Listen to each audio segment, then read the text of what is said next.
Hi, I'm Daniel Jervis. I'm an Olympic swimmer for Team GB and this is my Attitude photo shoot. My main event in swimming is the 1500 metre freestyle. So of an Olympic size swimming pool, which is 50 metres, I do 30 lengths of that. That's my main event. Training as a swimmer is quite relentless. I can only speak as a swimmer, but I think it's one of the hardest sports you can do. So my training schedule is, I do 4 hours a day. So I do 2 hours in the morning, 2 hours in the afternoon, plus gym work, plus pre and post pool. So I probably average about 25, 26 hours a week of active exercise.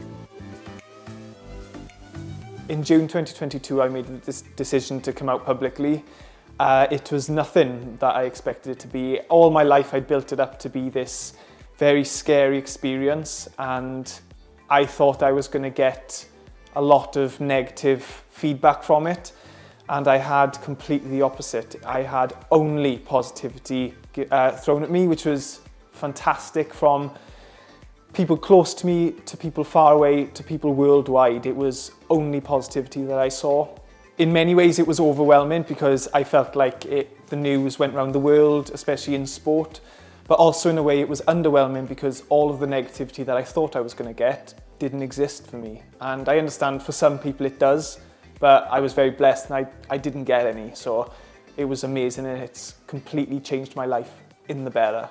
I had many people to help me with that journey, from very close friends to swim teammates, but someone who also really helped me was Michael Gunning, who was a fellow swimmer. He told me his journey and he helped me with mine, and he was a great soundboard for me because I was able to ask him questions, I was able to tell him and have confidence in him that it wouldn't go any further, and he really helped me through that time.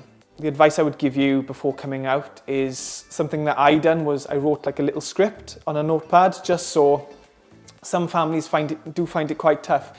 I knew it was quite a shock for my family when I came out to them, so something that I done was I prepared a script, so when you tell them and if there's no response, then you have another line. I think that eases it a lot for them. That was a massive help to me. It wasn't awkward for me. I always had something to say. That's the best advice I could give to someone.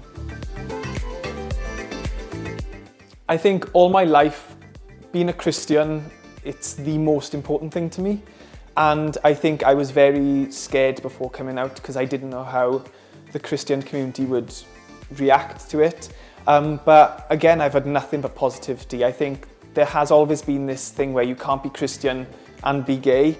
Well, I'm living proof that you can be both, and I love to promote that, you know, and my church back home has been so supportive to me, and they're like a second family, and nothing has changed in that way.